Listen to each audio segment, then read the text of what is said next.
Maintenant que j'ai mon sommaire, eh bien, je vais essayer de mieux le travailler en termes de mise en forme, parce que là, c'est un peu confus.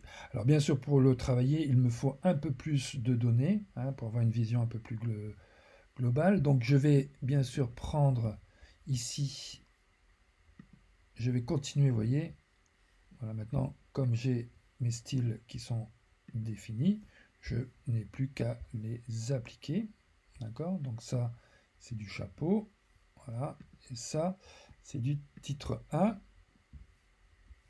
Est-ce que j'ai encore du titre 1 quelque part? Non. Voilà. Bon. OK. Donc, ce qui me permet de vous dire, c'est qu'il n'y a pas de mise à jour automatique. D'accord? Donc la mise à jour, on peut l'avoir par voilà, page.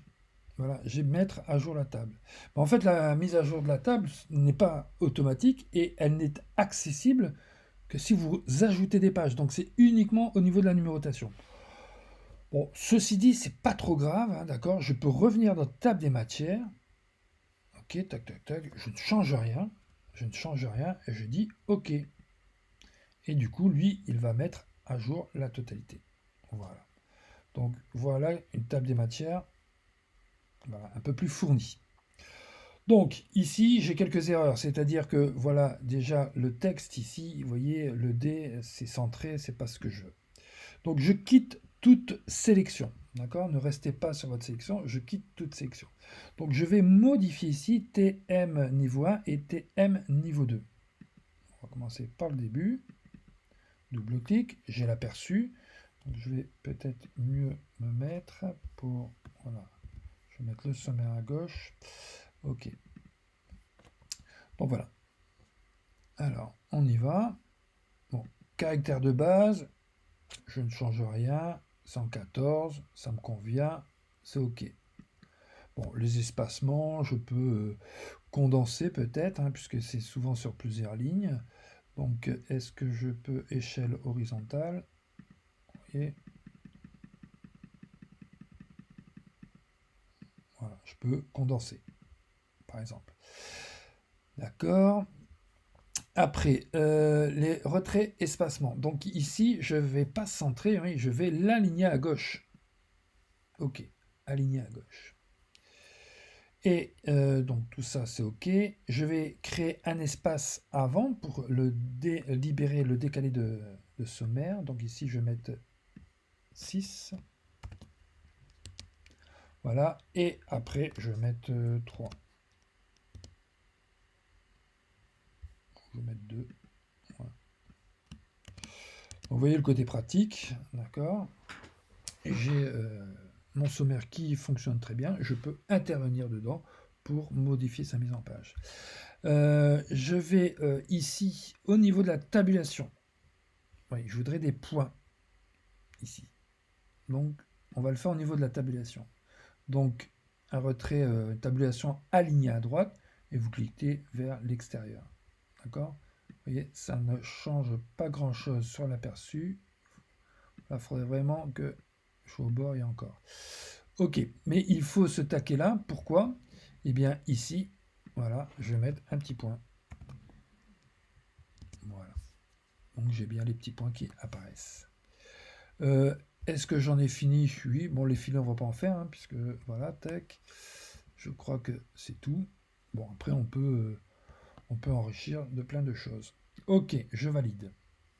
Donc, toujours sans rien sélectionner. D'accord. Je vais faire maintenant le TM2. Donc ici, OK. Donc le caractère de base, c'est bien de l'Arial.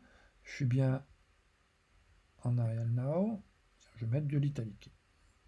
OK. Ici, je vais réduire d'un point. Voilà. Retrait et espacement. Donc je vais mettre ici, après je vais mettre 2. Et important, je fais un retrait gauche. Voilà. Donc idem pour la tabulation. Je mets une tabulation à droite. Et un point de conduite, ou un, ce que j'appelle ça, un caractère de suite.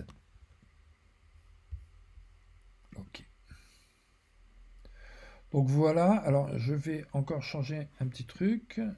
Donc je reviens sur TM1, je voudrais mettre la police en gras. Donc est-ce que je peux le mettre en gras? Bold, italique, non bold, tout simple. Voilà. Ok. Donc du coup, je vais peut-être réduire la taille. Donc voilà ici votre sommaire, votre sommaire avec les numéros de page automatiques. Donc je rappelle que tout ceci, vous y accédez par le menu page, table des matières, d'accord? Et que en régénérant une table des matières sans la modifier, vous la mettez à jour. Ok, donc on peut faire ne plus afficher. Je vais le garder pour le cours. Voilà. Donc c'est pas très compliqué. Ce qu'il faut bien retenir, c'est de correctement utiliser les styles de paragraphes. Je ne suis pas obligé d'avoir des styles de caractères, je pourrais en utiliser aussi, mais rien qu'avec les styles de paragraphes, je peux ici me satisfaire pour la création d'une table des matières.